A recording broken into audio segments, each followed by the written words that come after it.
creatives, and welcome back to my channel. I'm Angela. I'm a graphic designer and an illustrator, and today I figured we'd do something a little bit different. We will go over all of the new design trends for 2022. Now, you've probably seen some of this going around recently. Design trends aren't hard or fast rules. They are only something that has become popular in lots of different areas of design and have continued to get popular. So they turn into trends. We're going to review pretty much all of them that have seemed to pop up over the past year or so. I have a board right here, and this board has everything. So let's start with kinetic topography. Kinetic topography basically just means movable type. That movable type can be taken literally and be brought into After Effects and moved and morphed, like you see here with layers and the twist, also with shift and corner. Those ones move a lot. I even tried my hand at one. There are ones that move like GIFs, like these, and then there are also ones that are stationary, that look like they have movement in them, and those are still part of kinetic topography. The whole goal of kinetic topography is to make you feel something or to evoke an emotion with type alone, not just with like the words, because words like, shift, corner, layers, twist, they really don't have an emotion to them. But when you start to move them, you can really get a sense of the overall theme of what is trying to be conveyed. Like corner, obviously it's a corner of a building. Layers kind of like moves in a very fluid way. So, and they're stacked on top of each other like layers. There's lots of different interesting ones that are popping up recently, especially with the introduction of 3D shapes. Like this one with Endless. It has a seemingly 3D perspective of a shape that is endless, pretty much like a fractal. So I think that's very fascinating, and there's a big running theme with these, especially in kinetic topography, where it's very monochromatic. Monochrome is definitely something that is coming back as well. Monochromatic meaning black and white, or the same color in different tonal ranges or different lightness and darkness ranges. So you have monochrome is black and white. You also can do like neutrals in white, like the tans or like this color. So I find that to be a really recent theme. It's very effective in my opinion. It's definitely effective. Next we have the 3D and the 2D. 3D and 2D has been rising in the past few months, and especially in the past year, where creators and designers take 3D objects and they put it in 2D spaces with 2D perspective, if you will. So it's either from a 3/4 view, like It Feels Good to Grow here, or it's in a full frontal view, like in the purple design here, made by a very lovely creator. She does a lot of different experiments with 3D shapes and 2D illustration, as you can see here. And then there's also the isometric view. Isometric illustration has definitely grown in the past 5, 6, 7, almost 7 years, because I think it started in 2015, where isometric patterns and isometric illustration really started to like take off. What was it, 2 years ago, 2019? I think it was 2019 where an isometric illustration definitely like hit a peak. So that one is also part of the 2D and 3D elements here. 3D elements, you can now make them in Illustrator and you put them in a 2D perspective. The one difference between the 2D and the 3D mixture, which we're going to see a lot more of, I see this a lot in like social media, not just social media, like social media is very broad, but you also see it in online magazines and like editorial design where they want a nice feature. But with isometric, they have a very interesting perspective. It's not necessarily 2D, but it's not also 3D either, because the perspective is that everything is the same size no matter how far or how close away how far away or how close it is to the viewer. So everything ends up being in a wrong perspective, if you want to say it that way. But I find it very fascinating, this whole trend of 3D shapes in a 2D space. It's very attractive. And the theme of this definitely lends itself to light tones and pastel colors, as well as lots of different realistic themes, but in a whimsical / fantastical way. And it also has a theme of anti-design type of pattern going on, as far as like the elements that are put onto the page or into the scene, if you will. Speaking of anti-design, design trends come and go, and a lot of them come back around. Anti-design was this big idea that you break all the rules, you take the fundamentals, and you just toss them away and create something just from you. It was very instinctual type of design, but it was also a type of design aesthetic, if you will. They wanted it to be raw and bold. They wanted to express a feeling or an emotion, if you will, through the chaos of their design, because they wanted you to be taken on a journey. They didn't want the stark, rigid, these are the rules for graphic design and you can't break them. They wanted to take graphic design further and really hone in on the artist part of design, which is the experimentation, the fun, the expressiveness, basically like how someone thinks. Anti-design also has like a root in grunge as well, especially with these examples here. You can definitely tell that there is a rolling theme, especially with contrasting type, contrasting colors, lots of bold typefaces, lots of bold color. There is hierarchy in it, however, the hierarchy gets a little bit lost because of everything's contrasting each other. So they just wanted people's attention, and the way to grab people's attention at the time that anti-design rose up was to just throw everything at you, basically, but with a reason. It's more like an organized chaos. It's not really no design principles whatsoever, because in these examples, like for instance, especially this one here with the gentleman, the yellow, the numbers and the letters that are being portrayed here, there is a very key message here, and it's evoked by the color yellow. So color change, brightness, rebirth, if you will, those types of words. And there is definitely a hierarchy when it comes to this piece. There is a purpose behind like every element that's on here.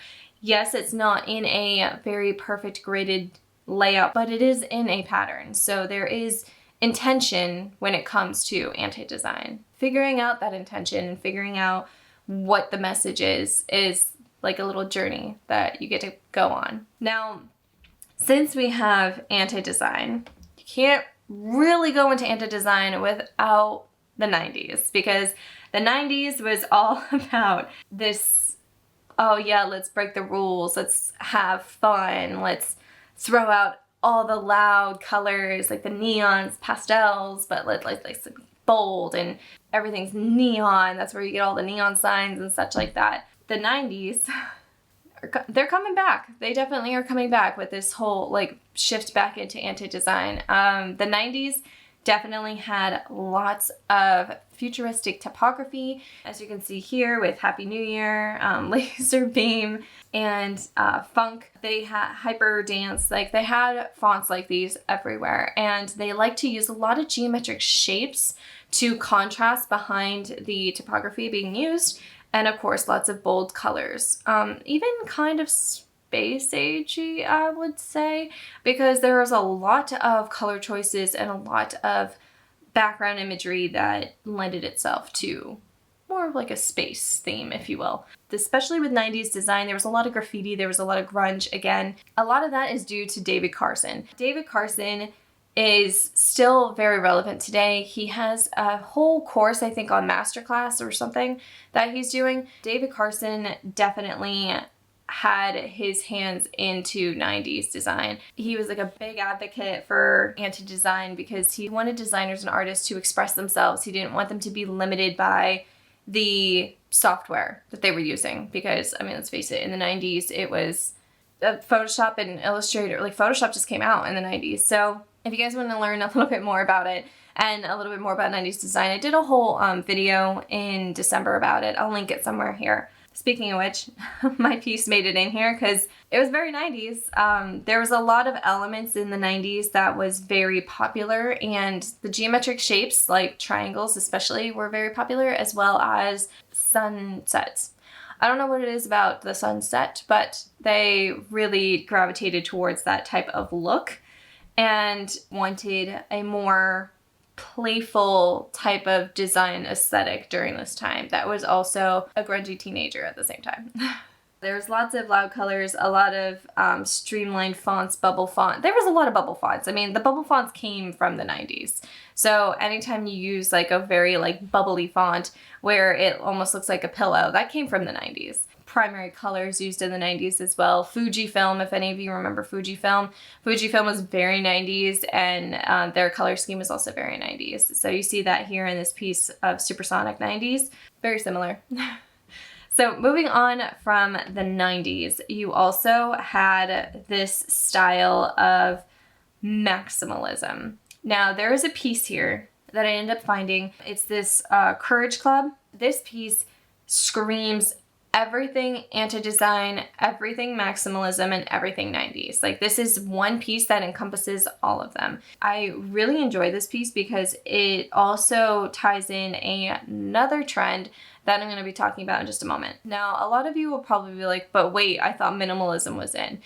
It is, yes, but also maximalism. There's, you know, two sides to the coin here, where a lot of people love the minimalism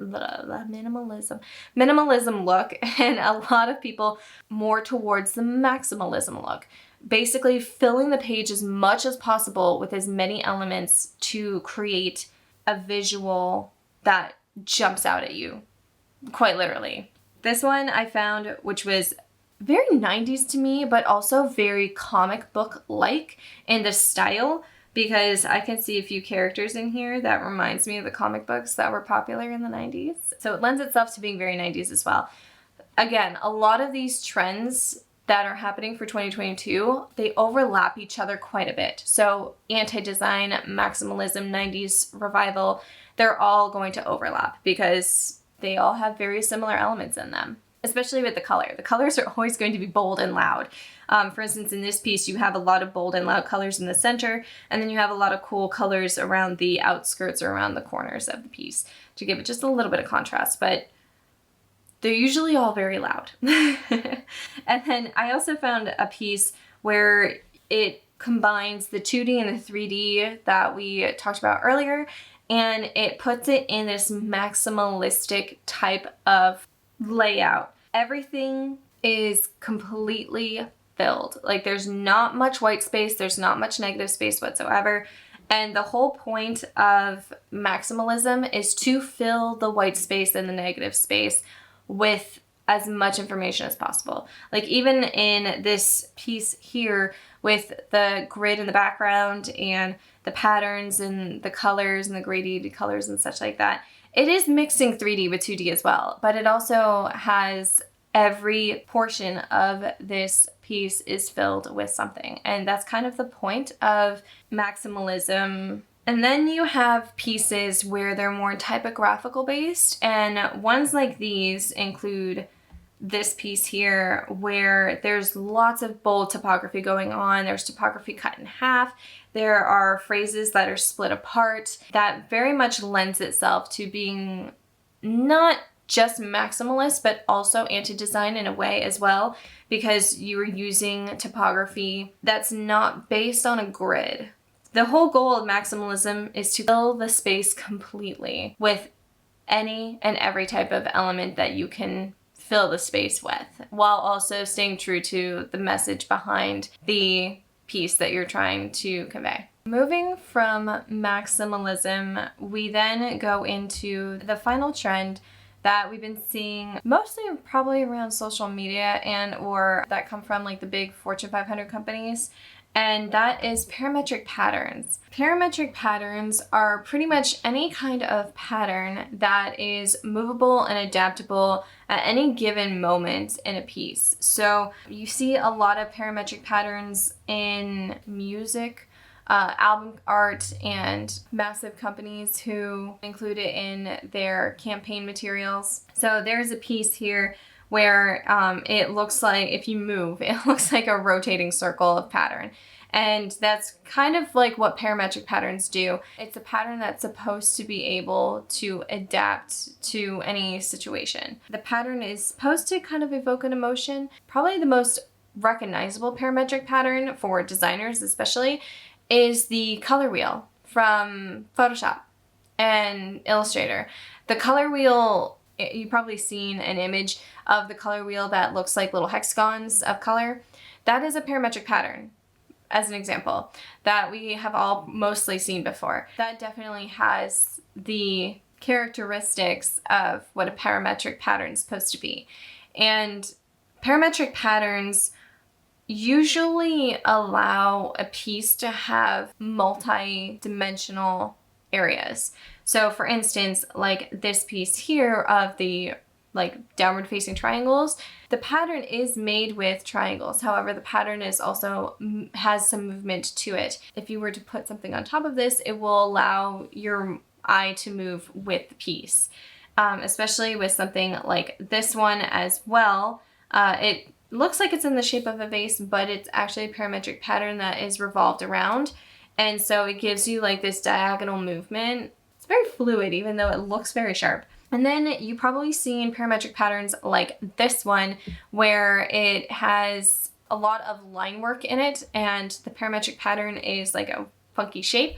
You probably see this a lot in social media campaigns. You've probably seen it a lot on Instagram stories, for instance, where they have parametric patterns like these, but they also move. So they take them into After Effects and they move them and warp them, which I think is really cool. I like the subtleness of this first one, where it looks like paper stacked on top of each other, or like folds of fabric. There's also nice aesthetic ones like that for the more minimalist approach, if you will, because, you know, minimalism is still here. I even tried my hand at it, where I wanted to try parametric patterns myself. It was a lot of fun. I made this piece here. I did not really follow the theme of parametric patterns, because a lot of parametric patterns I find is following that monochromatic theme again. So monochromatic, I don't think is going anywhere. It's very bold, it's very powerful, it's very elegant, if you will, because with monochrome, you have like the brightness and the inspiration from the white, but then you have the elegance and you have the boldness from the black. So a lot of these end up being in monochromatic tones, even in gray. Mine is from yellow to green. I thought it was a really fun experiment for something new, parametric patterns. Hey, you learn something from every facet of design, even architectural design, which is where parametric patterns came from. So I hope you all enjoyed this little deep dive look into all the new design trends for 2022. And let me know in the comments below if you guys are designers or illustrators, if you're going to use any, or if you already have. I know I definitely have, as you can very well see. The 90s one was kind of like a unintentional, if you will, because I was doing a series of the decades of design. But nevertheless, I thought it was really funny and ironic that that is coming back. Let me know if any of you are doing this 2D to 3D stuff, because I'm really fascinated by it. If you guys like these types of design review videos where I dive into the design trends, go ahead and give this video a thumbs up. Subscribe if you haven't already. Thank you guys so much. I really appreciate it. And I will see you all in the next video. See you soon, creatives.